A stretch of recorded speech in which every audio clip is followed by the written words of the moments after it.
Tissue के तो 4 group पाए जाते हैं, वो चारों कार्नर पे, एक इस कार्नर पे, एक इस कार्नर पे, एक इस कार्नर पे, एक इस कार्नर पे, ठीक है। और कितना लेयर होता है, ठीक है, कितना लेयर या कितना प्रोटेक्शन होता है इसका, तो एपिडर्मिस सबसे पहला लेयर हो गया। उसके बाद कौन सा लेयर पाया जाता है, एंडोडर्मिस पाया जाता है। उसके बाद क्या पाया जाता है, मिडिल लेयर पाया जाता है। And last one layer is called the tapetum layer. क्या बोलते हैं, टैपिटम लेयर। तो अगर हम बात करें, इधर वाला हम रफ कर दे रहे हैं, तो अगर हम बात करें कि हमारा जो एंथर होता है उसको जब क्रॉस सेक्शन काटते हैं तो हमको 4 लेयर दिखाई देता है। सबसे पहला लेयर जो होता है एपिडर्मिस लेयर होता है। अब एपिडर्मिस जो होता है वो प्रोटेक्शन प्रोवाइड करता है। क्या करता है, ये खाली और खाली प्रोटेक्शन प्रोवाइड करता है। दूसरा लेयर जो होता है वो एंडोडर्मिस का होता है। किसका होता है, वो एंडोडर्मिस का होता है। ये आपके कालुमनार यानी कि लंबे लंबे सेल्स होते हैं, कालुमनार सेल्स होते हैं, कालुमनार लाइक सेल्स होते हैं, ठीक है। और इसमें क्या होता है कि ये डेहिसेंस में मदद करते हैं। डेहिसेंस में मदद करने का मतलब कि ये जब फटेगा, क्या फटेगा, अच्छा देखिए कहाँ से फटेगा, ये जो आपका ग्रूव दिख रहा ना, यहीं से एंथर फटेगा। इसी को हम लोग बोल रहे हैं लाइन ऑफ डेहिसेंस, ठीक है। और लाइन ऑफ डेहिसेंस को ही क्रॉस सेक्शन में हम लोग बोल रहे हैं इसको स्टोमियम। क्या बोल रहे हैं इसको, स्टोमियम, ठीक है। अब देखिए एंडोडर्मिस ये हो गया आपका, स्टोमियम से फटेगा। तो एंडोडर्मिस कालुमनार सेल्स डेहिसेंस में मदद करता है। और अगर हम तीसरे लेयर की बात करें तो तीसरा लेयर है हमारा मिडल लेयर। कौन सा लेयर है, मिडल लेयर जो होता है वो फाइब्रस टिश्यू का बना होता है। किसका बना होता है, फाइबर लाइक टिश्यू के बने होते हैं। फाइब्रस टिश्यू होता है 2 to 3 लेयर्ड, ये थिक होता है। क्या होता है, थिक होता है। 2 से 3 लेयर पाया जाता है जो कि प्रोटेक्शन में मदद करता है। अच्छा अब देखिए ये फाइब्रस टिश्यू जो हो रहा है इसको सपोर्ट दे रहा है, इसीलिए यहाँ से रप्चर नहीं होगा। ये आपके फाइब्रस टिश्यू इस स्टोमियम वाले रीजन में फाइब्रस टिश्यू अब्सेंट होगा। क्या, फाइब्रस टिश्यू जो होंगे वो अब्सेंट होंगे। तो यहाँ पर कौन से टिश्यू पाए जाते हैं, यहाँ पर पाया जाता है स्पेशल टाइप की सेल जिसको बोलते हैं बुलीफॉर्म सेल, और इसी को बोलते हैं हम लोग मोटर सेल बोलते हैं। क्या बोलते हैं, मोटर सेल। तो स्टोमियम में जहाँ से फटेगा ये, वहाँ पर फाइब्रस टिश्यू नहीं पाया जाता है। अगर फाइब्रस टिश्यू होगा तो वो बहुत मजबूत होगा जो कि उसको फटने नहीं देगा। इसीलिए वहाँ पर फाइब्रस टिश्यू भगवान ने, नेचर ने नहीं बनाया। वहाँ पर बुलीफॉर्म सेल और मोटर सेल्स पाई जाती हैं जो कि आसानी से क्या हो जाएगा, यहाँ से रप्चर हो जाएगा। तो ये मिडिल पोर्शन में फाइब्रस टिश्यू होता है, 2 से 3 लेयर थिक होता है। और अगर हम चौथे लेयर की बात करें, मोस्ट इंपॉर्टेंट लेयर है जिसका नाम होता है टैपिटम लेयर। क्या, टैपिटम लेयर। अब देखिए टैपिटम जो लेयर होता है उसमें आपके डेंस साइटोप्लाज्म होता है। डेंस साइटोप्लाज्म का मतलब बहुत गाढ़ा साइटोप्लाज्म होता है। डेंस साइटोप्लाज्म का मतलब जो होता है इसकी डेंसिटी ज़्यादा होती है। डेंसिटी किस वजह से ज़्यादा होती है, क्योंकि इसमें डिवीज़न तो होता है लेकिन बीच बीच में वॉल नहीं बनते हैं, ठीक है।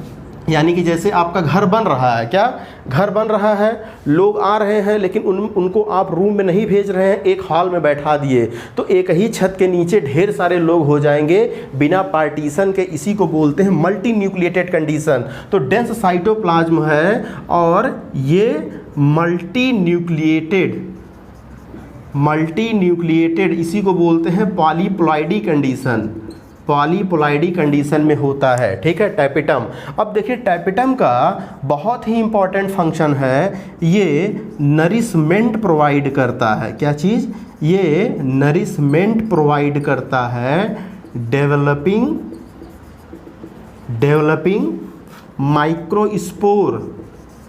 माइक्रोस्पोर जिसको हम लोग बाद में पॉलन ग्रेन बोलेंगे। क्या बोलेंगे, पॉलन ग्रेन बोलेंगे। तो ये इसको नरिशमेंट प्रोवाइड करता है। जब हम आपको ह्यूमन रिप्रोडक्शन पढ़ाएंगे तो वहाँ पर पढ़ाएंगे सर्टोली सेल। क्या पढ़ाएंगे? सर्टोली सेल, जो कि हमारे स्पर्म को न्यूट्रिशन प्रोवाइड करता है। तो ये क्या है? दोनों का फंक्शन सेम है, यानी कि ये दोनों आपस में एनालॉग हैं। क्या चीज़? Sertoli cell. कोने में लिख लीजिए सर्टोली सेल्स, सर्टोली सेल्स। ठीक है, ये सर्टोली सेल एनिमल में न्यूट्रिशन प्रोवाइड करेगा। जिस तरीके से टाइपिटम जो है प्लांट के केस में न्यूट्रिशन प्रोवाइड कर रहा है, उसी तरीके सर्टोली सेल एनिमल में न्यूट्रिशन प्रोवाइड करेगा। यानी कि यहाँ से आपका एक क्वेश्चन बन सकता है कि टाइपिटम और सर्टोली सेल आपस में क्या हैं? तो ये एनालॉगस आर्गन हैं। एनालॉगस आर्गन वो होते हैं जिनका फंक्शन सेम होता है लेकिन ओरिजिन डिफरेंट हो सकती है। तो बाबू इसके लिए आप तैयार रहिए, चाहे बोर्ड हो, चाहे नीट हो, चाहे आपका कोई भी BHU एंट्रेंस एग्जामिनेशन हो, उसमें इस तरीके के क्वेश्चन पूछे जा सकते हैं क्योंकि एग्जामिनेशन का पैटर्न बदल रहा है। तो कौन कौन से लेयर हो गए जल्दी से बता दिए। एपिडर्मिस हो गया, एंडोडर्मिस हो गया, मिडिल लेयर हो गया और टाइपिटम हो गया। एपिडर्मिस आपके प्रोटेक्शन प्रोवाइड करता है। एंडोडर्मिस कॉलमनार सेल्स, लंबी सेल्स होती हैं। डेहिसेंस आपका डेहिसेंस में मदद करती हैं, जो कि आपके इसके बाद मिडिल लेयर फाइब्रस टिश्यू का बना होता है, 2 से 3 लेयर, ये आपका थिक होता है। तो हमने बताया कि ये मिडिल लेयर जो फाइब्रस टिश्यू होता है ये आपके स्टोमियम रीजन में एब्सेंट होता है। स्टोमियम वो रीजन होता है जहाँ से ये फटेगा। ये फाइब्रस टिश्यू एब्सेंट होता है। यहाँ पर स्पेशल टाइप की सेल्स पाई जाती हैं जिनको बुलीफॉर्म सेल या मोटर सेल बोलते हैं, जो कि डेहिसेंस में मदद करेंगे। ठीक, इसके बाद last one is the most important layer हमने बताया आपको, टाइपिटम, जो कि डेंस साइटोप्लाज्म होगा, मल्टी न्यूक्लिएट कंडीशन होगा। इसी को हम लोग पॉलीप्लॉइडी बोलते हैं। क्या बोलते हैं? पॉलीप्लॉइडी। ये नरिशमेंट प्रोवाइड करेगा, डेवलपिंग माइक्रोस्पोर, जिसको हम लोग बाद में क्या बोलेंगे? पॉलिन ग्रेन बोलेंगे। हमने बताया कि एनिमल के केस में इसी तरीके का नरिशमेंट कौन देता है? सर्टोली सेल देता है एनिमल में। इसीलिए टाइपिटम और सर्टोली सेल एक दूसरे को क्या है? एनालॉग है। क्या है? एनालॉग है। ये तो प्रोटेक्टिव, चार प्रोटेक्टिव कवरिंग हो गया। अब हम जल्दी से देख लेते हैं कि जो यहाँ पर ये आपका क्या बोलते हैं? होमोजीनस। ठीक है, होमोजीनस पैच, जिसको हम लोग बोल रहे हैं स्पोरोजीनस टिश्यू। क्या बोल रहे हैं? स्पोरोजीनस टिश्यू बोल रहे हैं। तो ये देखिए, ये ढेर सारे स्पोरोजीनस टिश्यू हैं। ठीक, अब हमने इसको बाहर थोड़ा निकाल के हम आपको समझा रहे हैं। ये ढेर सारे स्पोरोजीनस टिश्यू हैं, ध्यान से समझिएगा।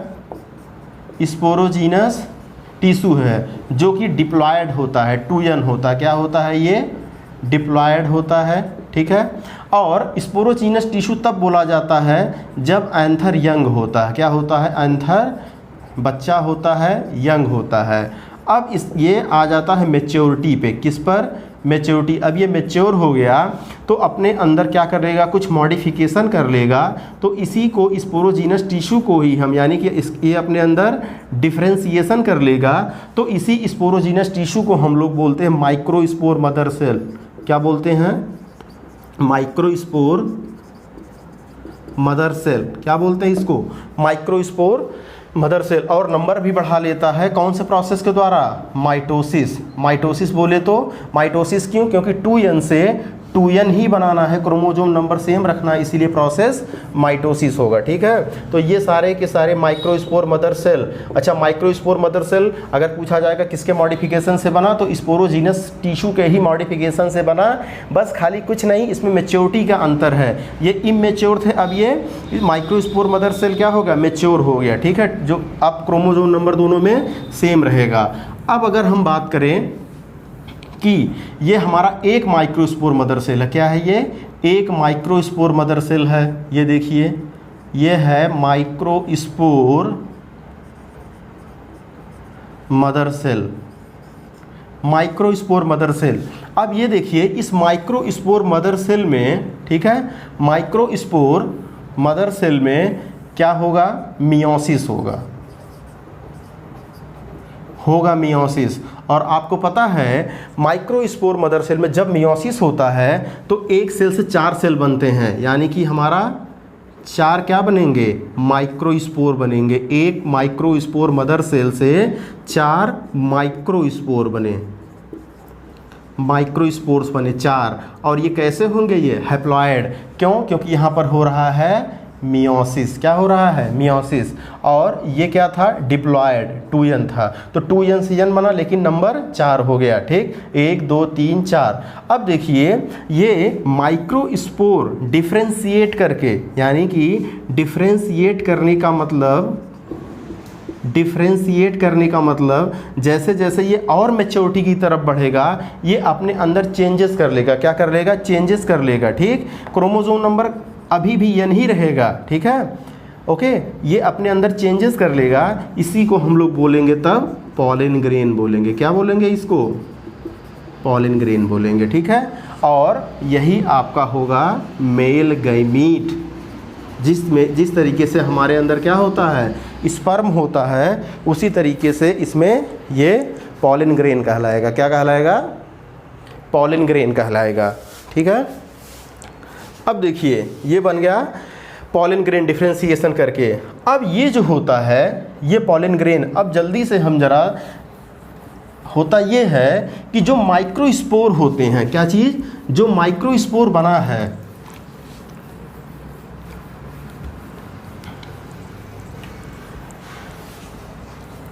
ये देखिए ये एक माइक्रोस्पोर है, सॉरी माइक्रोस्पोर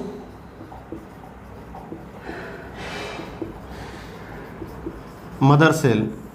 इसका पूरा पीडीएफ सुन लीजिए, इसका पूरा पीडीएफ हम आपको डिस्क्रिप्शन बॉक्स में दे देंगे, वहाँ से डाउनलोड कर लीजिएगा। ठीक है, तो ये माइक्रोस्पोर मदर सेल जो है, ठीक है, माइक्रोस्पोर मदर सेल दो तरीके से डिवाइड हो सकती है। एक होता है सक्सेसिव टाइप, सक्सेसिव टाइप, एक होता है साइमल्टेनियस टाइप। क्या होता है?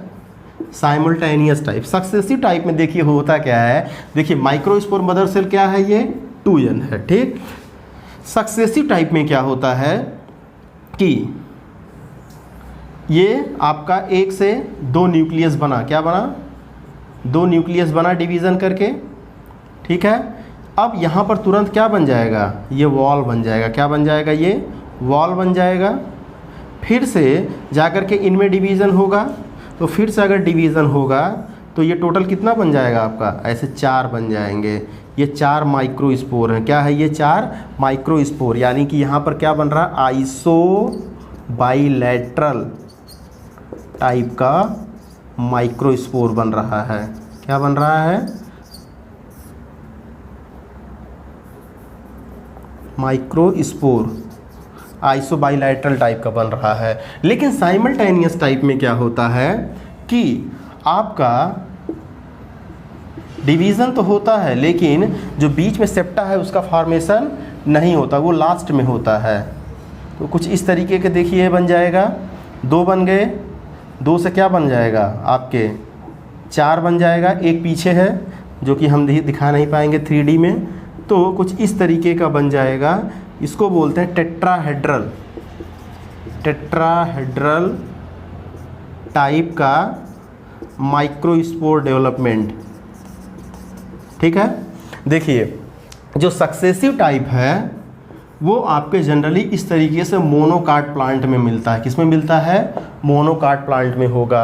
और जो साइमल्टेनियस टाइप होता है ये जनरली किस में मिलता है? हमको डाइकाट में देखने को मिलता है। ठीक है, अब देखिए ये जो पूरा आपका आइसो बाइलैटरल टाइप में जो ये माइक्रोस्पोर, देखिए 4 माइक्रोस्पोर बने हैं, 1 2 3, ये 4 माइक्रोस्पोर, इसमें भी 4, एक पीछे की तरफ है।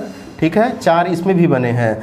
अब एक microspore, each microspore have potential to generate pollen grain, यानी कि ये 4 पॉलिन ग्रेन बनाएगा। एक ये वाला बनाएगा, एक ये वाला बनाएगा, एक ये वाला बनाएगा, एक ये वाला बनाएगा। ठीक, तो ये बाद में चल करके क्या हो जाते हैं? अलग हो जाते हैं। क्या हो जाते हैं? ये अलग अलग हो जाते हैं। तो अगर हम देखें इसके अलावा भी बहुत सारे हमारे क्या पाए जाते हैं? माइक्रोस्पोर पाए जाते हैं। ठीक, ये देखिए ये एक माइक्रोस्पोर हमने तो बना दिया आइसो बाइलैटरल टाइप वाला, ये है आइसो बाइलैटरल टाइप। ये सब एनसीईआरटी में आपके नहीं दिया हुआ है, आपके जानकारी के लिए हम बता दे रहे हैं खाली। आइसोबाइलेटरल टाइप ये आपका क्या है, टेट्राहेड्रल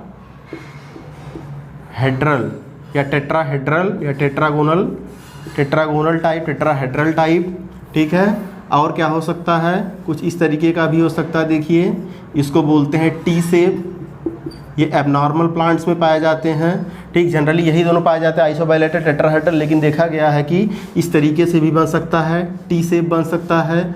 और क्या हो सकता है, टी शेप के अलावा ऐसे लीनियर भी हो सकता है। ये देखिए 4 तो बनेगा, लेकिन ये लीनियर बनेगा। क्या बनेगा, टी शेप हो गया, लीनियर हो गया, ठीक है। इसके अलावा जो होता है आपका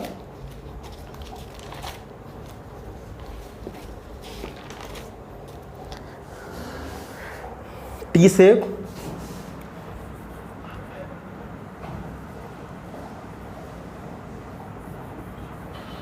एक्चुअली में देखिए ये वाला आपका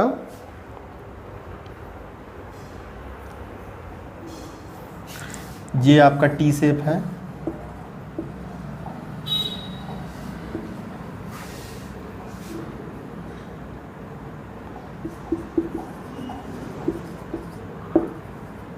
ये क्या है, टी शेप है, ठीक। तो इतना सब कुछ पढ़ने की ज़्यादा ज़रूरत नहीं है, सब यही दोनों आप जानिए कि आपका क्या होता है, आइसोबाइलेटरल टाइप होता है, टेट्रागोनल। आइसोबाइलेटरल किस में होता है आपका, ये सक्सेसिव डिवीजन के द्वारा बनता है, और ये वाला किस डिवीजन के द्वारा बनता है आपका, साइमल्टेनियस के द्वारा बनता है। ये आपके किस में पाया जाता है, सक्सेसिव वाला ये आपका पाया जाता है मोनोकार्ट में, और ये डाइकार्ट में। और एक चीज़ नोट करके ये पॉइंट लिख लीजिए, एंट्रेंस एग्जामिनेशन में पूछा जाता है कि सारे तरीके के टेट्रा स्पोर जो आपका टी शेप है, लीनियर शेप है, आइसोबाइलेटरल है, एक ही प्लांट यानी कि एक ही प्लांट में सारे तरीके के टेट्रा स्पोर किस में पाए जाते हैं, तो उस प्लांट का नाम होता है एरिस्टोलोकिया, एरिस्टोलोकिया एलिगेंस। क्या नाम होता है इसका, एरिस्टोलोकिया एलिगेंस। एरिस्टोलोकिया एलिगेंस एक ऐसा एंजियोस्पर्मिक प्लांट है जिसमें सभी तरीके के टेट्रा स्पोर पाए जाते हैं, टेट्राड पाए जाते हैं, चाहे वो आपका टी शेप हो, चाहे लीनियर हो, चाहे आपका आइसोबाइलेटरल हो, चाहे टेट्रागोनल हो, चाहे डेकुसेट हो। एरिस्टोलोकिया एलिगेंस में सभी तरीके के टेट्राड पाए जाते हैं। अब देखिए बाद में होता क्या है, ये आपका जो टेट्राड होता है ना, टेट्राड जैसे मान लीजिए हम आइसोबाइलेटरल की बात कर रहे हैं, माइक्रोस्पोर, ये 4 माइक्रोस्पोर हैं। क्या है ये, 4 माइक्रोस्पोर हैं। बाद में ये डिटैच हो जाते हैं आपस से, क्या हो जाते हैं, ये डिटैच हो जाते हैं। तो डिटैच होने के बाद ये क्या बनाएंगे, पॉलन ग्रेन बना लेंगे। क्या बना लेंगे, पॉलन ग्रेन बना लेंगे। लेकिन किसी प्लांट में, ठीक है, किसी प्लांट में क्या होता है कि जितना भी आपका ढेर सारा, अब यहाँ पर ऐसा थोड़ी है कि एक ही आपका ये जो पूरा माइक्रोस्पोर बना है एक ही बनेगा, बहुत सारे होते हैं। किसी प्लांट में ये चिपके रह जाते हैं, ये डिटैच नहीं होते, ठीक है, ये डिटैच नहीं होते इसी फॉर्म में। तो इसी फॉर्म में रहेंगे तो इनके पॉलन ग्रेन आप बताइए चिपके नहीं रहेंगे पॉलन ग्रेन, ये बनेगा तो पॉलन ग्रेन, लेकिन ये चिपका रहेगा। इस तरीके के पॉलन ग्रेन को बोलते हैं कंपाउंड पॉलन ग्रेन बोलते हैं। क्या बोलते हैं, कंपाउंड पॉलन ग्रेन। और एक इंटरेस्टिंग बात ये बताएं कि आपका कैलोट्रॉपिस में, किसमें, कैलोट्रॉपिस में जितना भी पूरा आपका माइक्रोस्पोर बना है, ठीक है, जितना भी आपका पूरा माइक्रोस्पोर बना है, कैलोट्रॉपिस जानते हैं, जिसको हम लोग हिंदी में बोलते हैं मदार, ठीक है, कैलोट्रॉपिस जिसको हम लोग हिंदी में बोलते हैं मदार। इसमें जितना भी आपका माइक्रोस्पोर होता है वो पूरा मिल करके एक स्ट्रक्चर बना लेता है। ये देखिए एक ऐसे थैलीनुमा स्ट्रक्चर बना लेता है, ये देखिए। और इसके बगल में भी एक पूरा आपका माइक्रोस्पोर थैलीनुमा स्ट्रक्चर बना लेता है, इसको बोलते हैं पॉलिनियम।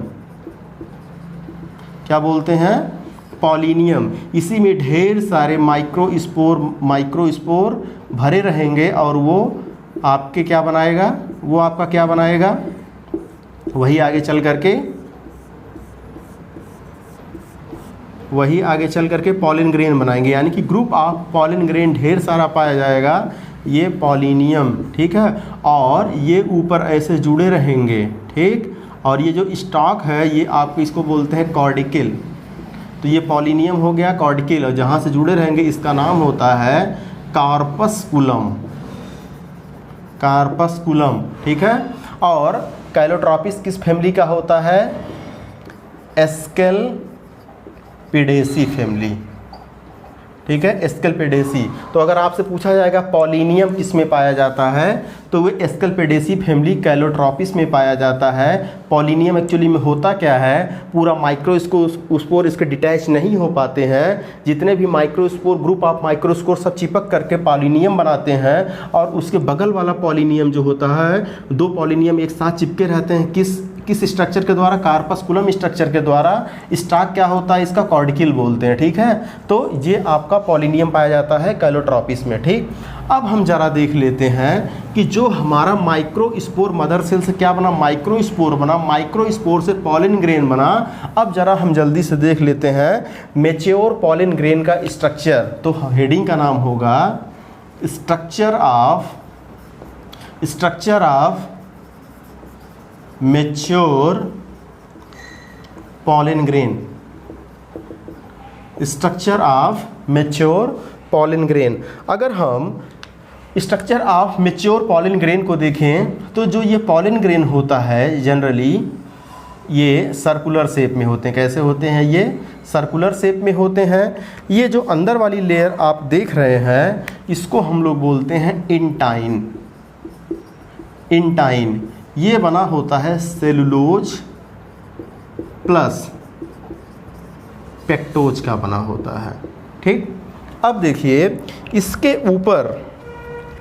ऊपर जो होता है कांटेनुमा स्ट्रक्चर होता, क्या होता है? कांटेनुमा स्ट्रक्चर होता है, स्पाइन्स लाइक स्ट्रक्चर होते हैं, ये देखिए। अब इसको बोलते हैं एक्साइन। क्या बोलेंगे? एक्साइन, ठीक है। और एक्साइन जो होता है ऑर्गेनिक मटेरियल होता है जिसका नाम होता है स्पोरोपोलेनिन। क्या नाम होता है इसको? स्पोरोपोलेनिन। Organic material sporopollenin. अच्छा, स्पोरोपोलेनिन पता है आपको द्वारा किसके द्वारा सिक्रीट किया जाता है? Tapetum layer. याद कीजिए, epidermis, endodermis, middle layer tapetum था, उसी टैपिटम के द्वारा ये स्पोरोपोलेनिन आपके सिक्रीट किया जाता है। अब यहाँ पर हम नोट करके पॉइंट एक लिखेंगे कि स्पोरोपोलेनिन एक ऐसा सब्सटेंस ऑर्गेनिक मटेरियल होता है जिसको कोई भी बैक्टीरिया, क्या? जिसको कोई भी बैक्टीरिया, फंजाई, वायरस, बैक्टीरिया हो गया, फंजाई हो गया, कोई भी आज तक इतना कोई टेम्परेचर जो नॉर्मल टेम्परेचर रहता है 40-50 डिग्री टेम्परेचर, कोई भी एंजाइम ऐसा नहीं बना है जो इसको डिग्रेड कर सके। किसको? स्पोरोपोलेनिन को। इसी स्पोरोपोलेनिन के कारण ये पूरा का पूरा पॉलिन ग्रेन हमारा सेफ रहता है, कई सैकड़ों सालों तक, कई 100 ईयर्स तक सेफ रहेगा, ठीक है। यानी कि ये फॉसिल फॉर्म में आसानी से प्रिजर्व किया जा सकता है, ठीक है। ये आसानी से क्या? फॉसिल फॉर्म में प्रिजर्व किया जा सकता है due to presence of sporopollenin के कारण। और आपको पता है फॉसिल जो प्रिजर्व किए जाते हैं वो बहुत ही लो टेम्परेचर पर प्रिजर्व किए जाते हैं। जैसे हमारा सीमेन प्रिजर्व किया जाता है, इसको बोलते हैं क्रायो प्रिजर्वेशन। क्या बोलते हैं? क्रायो। क्रायो का मतलब क्या होता है? क्रायो का मतलब होता है बहुत लो टेम्परेचर। प्रिजर्वेशन का मतलब होता है प्रिजर्व करके रखना, क्रायो प्रिजर्वेशन, यानी कि कोल्ड कंडीशन में इसको रखना। लेकिन इतना कोल्ड कंडीशन हम बर्फ़ से नहीं ला सकते, इसीलिए हम लोग यूज़ करते हैं इसमें लिक्विड नाइट्रोजन का, ठीक है। लिक्विड नाइट्रोजन जिसका टेम्परेचर होता है -196 डिग्री सेल्सियस, ठीक है। कितना टेम्परेचर होता है? -196 डिग्री सेंटीग्रेड या सेल्सियस। लिक्विड नाइट्रोजन, इसी को बोलते हैं क्रायो प्रिजर्वेशन। फॉसिल्स चाहे आपका सीमेन इसमें प्रिजर्व किया जाता है, इसी को बोलते हैं आर्टिफिशियल इंसेमिनेशन। क्या? Artificial insemination. ठीक है, ये हम आपको बाद में पढ़ाएंगे जब हम पढ़ाएंगे जेनेटिक्स। ओके, अब देखिए ये एक्साइन वाला पोर्शन हो गया। ऑर्गेनिक मटेरियल स्पोरोपोलिन का बना होता है, ये एंटाइन उसके जस्ट नीचे सेलुलोज और पेक्टोज का बना होता है। अब देखिए कहीं कहीं पर एक्साइन में हमने स्पोरोपोलिन नहीं बनाया, जैसे यहाँ पर नहीं बनाया स्पोरोपोलिन, जैसे यहाँ पर नहीं बनाया है एक्साइन वाली लेयर, यहाँ पर एक्साइन वाली लेयर नहीं बनाया है, यहाँ पर एक्साइन वाली लेयर नहीं बनाया। जहाँ जहाँ पर एक्साइन वाला लेयर हमने नहीं बनाया है उसको बोलते हैं जर्मपोर। क्या बोलते हैं? जर्मपोर। ठीक, क्यों बोलते हैं जर्मपोर इसको अभी बताते हैं इसका फंक्शन। ठीक, अब देखिए होता क्या है, इसमें इसके न्यूक्लियस जो होता है, इसका पूरा एक न्यूक्लियस होगा। इस न्यूक्लियस में अनइक्वल डिवीज़न होगा। क्या होगा? एसिमेट्रिकल डिवीज़न होगा। एसिमेट्रिकल डिवीज़न होगा। एसिमेट्रिकल डिवीज़न का मतलब, एसिमेट्रिकल डिवीज़न का मतलब होता है बाबू कि एक बड़ा बनेगा और एक छोटा। इसमें क्या होगा? माइटोसिस होगा, ये दोनों खींच लेंगे तो एक बड़ा और एक छोटा। अगर इक्वल डिवीज़न होता तो ये प्रोसेस यहाँ मिडल में होता। ठीक है, अब होगा क्या, इसमें एक बड़ा सेल बन जाएगा और एक छोटा, तो ये एक बड़ा सेल बन गया, इसका ये न्यूक्लियस है और ये छोटे सेल का न्यूक्लियस। तो छोटा सेल होगा वो कहलाएगा जेनरेटिव सेल, जेनरेटिव सेल। ठीक, और जो बड़ा सेल होगा वो होगा वेजिटेटिव सेल। ठीक है, तो ये जनरेटिव और वेजिटेटिव। अब देखिए जो वेजिटेटिव सेल होता है इसका न्यूक्लियस रेगुलर होता है, यानी कि ठीक ठाक कंडीशन में होता है, रेगुलर कंडीशन होता है। ठीक, और वेजिटेटिव सेल और क्या होती है? साइज में बड़ी होती है, बिग होती है। अब आपके जो जनरेटिव सेल होता है इसका न्यूक्लियस इर्रेगुलर होता है। क्या होता है? इर्रेगुलर होता है। साइटोप्लाज्म डेंस साइटोप्लाज्म होता है। क्या होता है? डेंस साइटोप्लाज्म होता है और साइज में छोटी होती है, स्मॉल होती है। तो दो सेल पाए गए, एक का नाम vegetative, V for vegetative, V for wig, याद रखिएगा विग। ठीक है, तो वेजिटेटिव सेल विग होती है और जनरेटिव सेल छोटी होती है। अब देखिए ये वेजिटेटिव सेल जो होगा ये सपोर्ट करेगा किसको? जनरेटिव सेल को। अब जनरेटिव सेल जो होता है, जनरेटिव सेल ये आगे चल करके ये क्या बनाएंगे? जर्म, ये आपके पॉलन ट्यूब बनाएगा। ये जैसे ही फीमेल के ऊपर गिरेगा तो ये एक पॉलन ट्यूब बना लेगा। ठीक है, ये ऐसे पॉलन ट्यूब बना लेगा। ठीक, अच्छा ये पॉलन ट्यूब हर जगह से नहीं निकल सकता। क्या चीज़? पॉलन ट्यूब हर जगह से नहीं निकल सकता है, वहीं से निकलेगा जहाँ पर स्पोरोपोलिन एब्सेंट होता है। और ज़रा बताइए स्पोरोपोलिन कहाँ पर एब्सेंट होता है? स्पोरोपोलिन कहाँ पर एब्सेंट होता है? हमारे जर्मपोर पे एब्सेंट होता है। ठीक है, ये देखिए नेचर ने इसीलिए जर्मपोर बनाए हैं ताकि यहाँ से आसानी से अंदर वाला मटेरियल बाहर निकल सके। और बाकी तब तो हार्ड है। ठीक, तो यहाँ से जर्मपोर से ही हमारा क्या चीज़ रिलीज़ होगा? जर्मपोर से हमारा पॉलन ट्यूब रिलीज़ होगा। क्या होगा? पॉलन ट्यूब रिलीज़ करने में ये हेल्प करेगा।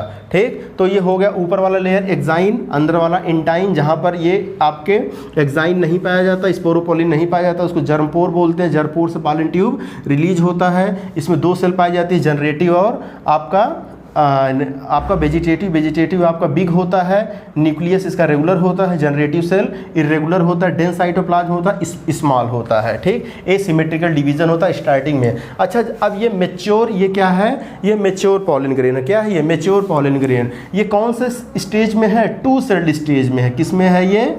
टू सेल्ड स्टेज में है। तो अगर हम बात करें ये टू सेल्ड स्टेज में है तो 60%, ठीक है, 60% एंजियोस्पर्मिक प्लांट में, 60% एंजियोस्पर्मिक प्लांट में टू सेल्ड स्टेज में ही पॉलिनेशन हो जाता है। पॉलिनेशन का मतलब ये एंथर किसके अंदर था? ये किसके अंदर था? एंथर के अंदर था। एंथर फट जाता है और दो सेल्ड स्टेज में ही ये फीमेल के ऊपर टपक जाते हैं। क्या? फीमेल के ऊपर जा करके टपक जाते हैं। ठीक, टू सेल्ड स्टेज में। लेकिन बचे हुए 40% एंजियोस्पर्मिक प्लांट में, बचे हुए 40% एंजियोस्पर्मिक प्लांट में क्या होता है कि जो जनरेटिव सेल होता है, ये देखिए ये वेजिटेटिव है, जनरेटिव सेल में यहाँ पर माइटोसिस हो जाता है और ये 2 मेल गैमीट बना देता है। तो 1 2 3 सेल्ड स्टेज में होता है। किस में होता है पॉलिनेशन? 3 सेल्ड स्टेज में पॉलिनेशन होता है। तो 2 sailed stage, 3 sailed stage, 60% angiosperm plant में, यानी कि मेजॉरिटी ऑफ एंजियोस्पर्म में 2 सेल्ड स्टेज में होता है और आपके माइनॉरिटी ऑफ एंजियोस्पर्म प्लांट में 3 सेल्ड स्टेज में होता है। कैसे? ये आपका जनरेटिव सेल माइटोटिकली डिवाइड करता है और ये 2 आपके मेल न्यूक्लियस बना देता है 40% एंजियोस्पर्म में। अच्छा, आप ये बताइए, जब ये पॉलिन ग्रेन बाहर निकला, ठीक है, तो क्या ये हमेशा वायबल रहेगा? जैसे कोई ज़रूरी थोड़ी है कि जो ये पॉलिन ग्रेन निकल रहा है ये फीमेल के पास पहुँचे हवा के द्वारा, चाहे जिसके द्वारा, वाटर के द्वारा, एनिमल के द्वारा। क्या ज़रूरी है फीमेल के ही ऊपर टपके? ठीक, हो सकता हो कहीं पर सॉइल में जा कर के गिरे, कहीं हवा में ही रह जाए। ठीक, तो ये कब तक इसकी क्षमता रहती है, कब तक इसके अंदर रिप्रोडक्शन करने की क्षमता होती है, यानी कि ये कितने टाइम तक, ठीक है, फीमेल से कांटेक्ट कर जाए ताकि फर्टिलाइजेशन आसानी से हो जाए, इसी को बोलते हैं वायबिलिटी। क्या बोलते हैं? Viability. Viability of pollen grain, यानी कि इसके अंदर पोटेंशियल कब तक है? रिलीज़ होने के बाद इसमें से, अब देखिए ये फुल्ली मेच्योर हो गया आपके एंथर, इसमें से निकलने के बाद कितने टाइम तक ये फर्टाइल बना रहेगा, ठीक है, इसी को हम लोग बोलते हैं वायबिलिटी। तो जितने भी हमारे सीरियल्स होते हैं, सीरियल्स, ठीक है, सीरियल्स में आपका आएगा मेज, क्या आएगा? मेज आएगा, व्हीट आएगा और राइस आएगा। मेज हो गया, व्हीट हो गया, राइस हो गया, बार्ले हो गए, ठीक है। इनमें जो होता है रिलीज होने के 30 मिनट तक, यानी कि हाफ आवर्स तक, अगर इसको फीमेल नहीं मिला, ठीक है, ये फीमेल के ऊपर जाकर नहीं टपका, तो ये अपने आप इसकी वायबिलिटी ख़त्म हो जाएगी। सीरियल्स की बात हो गई, ठीक। लेकिन वहीं पर अगर हम देखें रोजेसी फैमिली, कौन सी फैमिली? Rosaceae family. एग्जाम्पल भी आपसे पूछा जा सकता है, रोजेसी फैमिली, रोज। लेग्यूमिनेसी फैमिली, लेग्यूमिनेसी फैमिली, क्या क्या आएगा? पी हो गया, ग्राउंड नट हो गया, और आपका बीन हो गया, पी हो गया, ग्राउंड नट हो गया, बीन हो गया, ग्राम हो गया, अरहर हो गया, ये सब लेग्यूमिनेसी फैमिली में आते हैं। और इसके अलावा Solanaceae family, Solanaceae family, plant बोलो, चिली मिर्च, पोटैटो, टोमेटो, तो पोटैटो, टोमेटो, चिली, ब्रिंजल, ये सब आपके सोलेनेसी फैमिली। तो चाहे रोजेसी हो, चाहे सोलेनेसी हो, चाहे रोजेसी हो, इसमें निकलने के बाद जो होते हैं ये फ्यू मंथ तक, ठीक है, यानी कि 30 डेज या मोर देन 30 डेज, 30 डेज या मोर देन 30 डेज, यानी कि 1 महीने तक भी अगर इनको फीमेल नहीं मिलती है तो भी ये वायबल होंगे। 1 महीना बाद सपोज कीजिए हमारे घर से क्या पॉलिन ग्रेन निकला, ठीक है, पॉलिन ग्रेन निकला, पड़ोसी के घर में जाना था, ठीक, पड़ोसी के घर में क्या फीमेल है, पड़ोसी के घर में जाना था, ठीक, तो यहाँ से निकला, रोड पे जाकर के गिर गया, 29 दिन हो गया। अगर 30वें दिन बाद भी गलती से फीमेल के आपके स्टिग्मा पर जाकर के पहुंचेगा तब भी वो फर्टिलाइजेशन कर देगा, क्योंकि उसकी वायबिलिटी कितना दिन है? 30 डेज है, ठीक है, 30 डेज। तो इसी को बोलते हैं वायबिलिटी ऑफ पॉलन ग्रेन, ठीक। तो सीरियल्स और रोजेसी, लेगुमिनेसी, सोलेनेसी, एनसीईआरटी ने रोजेसी, लेगुमिनेसी, सोलेनेसी लिख के छोड़ दिया है। और अगर आपसे इसी में एग्जाम्पल लेकर के पूछ देगा बीन में आपका वायबिलिटी ऑफ पॉलन ग्रेन कितना होगा, तो आप वहीं निपट जाओगे। इसीलिए हमने यहाँ पर एग्जाम्पल भी कुछ लिखवा दिए, क्योंकि एग्जाम्पल से भी आपका क्वेश्चन बन सकता है। अब इसके बाद देखिए बाबू, जो कुछ पॉलन ग्रेन जब रिलीज होते हैं, क्या, जब कुछ पॉलन ग्रेन अपने अंदर से रिलीज होते हैं तो वो जो होते हैं एलर्जी काज करते हैं, ठीक है। जब पॉलन ग्रेन जब रिलीज होता है तो ये एलर्जी काज करते हैं, एलर्जी काज करते हैं, ठीक है। यानी कि एक तरीके से ये डीमेरिट है किसका, पॉलन ग्रेन का। जैसे बेस्ट एग्जांपल आपको हम बताएं, पार्थीनियम जिसको हम लोग बोलते हैं कैरेट ग्रास, क्योंकि इसकी पत्तियां जो होती हैं कैरेट की तरह मिलती जुलती हैं, इसीलिए इसको कैरेट ग्रास बोला गया, ठीक। और इसी को बोलता है कांग्रेस ग्रास। अगर आपसे पूछा जाए इसको कांग्रेस ग्रास क्यों बोलते हैं, क्योंकि कांग्रेस के टाइम में नहीं लाया गया था। कांग्रेस का मतलब होता है गैदरिंग, जहाँ पर भी ये उगेगा एकदम झुंड में देखेंगे उगेगा, ठीक है। तो इसी को हम लोग बोलते हैं कांग्रेस ग्रास। पार्थीनियम आपको जनरली देखने को मिल जाएगा गेहूं के किनारे, ठीक, गेहूं के खेत की। पार्थीनियम एक्चुअली जो होता है ये एक्जोटिक स्पीसीज़ है। क्या है ये, एक्जोटिक स्पीसीज़ का मतलब ये अपने इंडिया का नहीं है, ये बाहर से लाया गया है, ये इम्पोर्ट हुआ है। कहाँ से इम्पोर्ट हुआ है, वीट के साथ, कहाँ से, इंग्लैंड से, ठीक। इसीलिए हम लोग इसको बोल रहे हैं एक्जोटिक स्पीसीज पार्थीनियम। तो पार्थीनियम के जो पॉलन ग्रेन होते हैं वो एलर्जी काज करते हैं, जिसको हम लोग बोलते हैं पॉलन एलर्जी। क्या बोलते हैं इसको, पॉलन एलर्जी,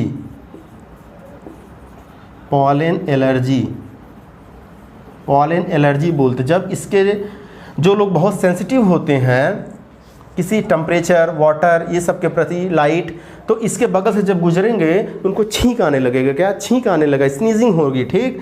तो इसी को बोलते हैं वो ड्यू टू द पॉलन। वो समझ ही नहीं पाते छींक क्यों आ गई, अभी तो ठीक ठाक थे, जब जैसे कि जंगल से गुजरे तुरंत छींक आना स्टार्ट हो गया। तो ये पॉलन एलर्जी के कारण होता है। और पॉलन एलर्जी क्या क्या, ब्रोंकाइटिस, ब्रोंकाइटिस, ठीक है, ब्रोंकाइटिस। जब हम रेस्पिरेटरी सिस्टम पढ़ाएंगे वहाँ पर पढ़ाएंगे ब्रोंकिया क्या होता है, ठीक है। तो ब्रोंकाइटिस डिजीज़, अस्थमा, अस्थमा में क्या होता है आपका, अस्थमा में नॉइजी साउंड होता है ऐसे, ठीक है, अस्थमा, ब्रोंकाइटिस। और क्या, और रेस्पिरेटरी डिजीज़ हो सकते हैं। क्या हो सकते हैं, अदर रेस्पिरेटरी डिजीज़ हो सकते हैं इससे, पॉलन एलर्जी से, ठीक है। तो ये पूरा आपका कंप्लीट हो गया। क्या हो गया, ये पूरा आपका कंप्लीट हो गया। ये आप लोगों के लिए नोट्स बनाए हैं, इसको हम प्रोवाइड कर देंगे आप लोगों को, ठीक है। डिस्क्रिप्शन बॉक्स में इसका PDF लिंक आपको मिल जाएगा, वहाँ से जा कर के इसको डाउनलोड कर लीजिएगा। तो ये आपका पूरा कंप्लीट हो गया 2 सेल्ड स्टेज।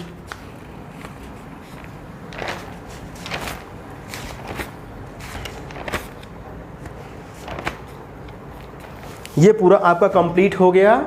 क्या, प्री फर्टिलाइजेशन में आपका माइक्रोस्पोरोजेनेसिस, स्ट्रक्चर एंड फंक्शन वाला पोर्शन। अब हम देखेंगे नेक्स्ट वीडियो में मेगा स्पोरोजेनेसिस कैसे होता है। तब तक के लिए आप खूब अच्छे से पढ़िए, मन लगा के पढ़िए, नीट के लिए पढ़िए, ठीक है। अपने CBSE board, ICSE board, UP board, जितने भी बोर्ड हैं, ठीक है, ये सब पूछा जाएगा आपसे, ठीक। इसके अलावा जो है, जो लोग PGT की तैयारी कर रहे हैं बायोलॉजी से, उनके लिए भी ये इससे बाहर क्वेश्चन नहीं आने वाले हैं। Okay, thank you.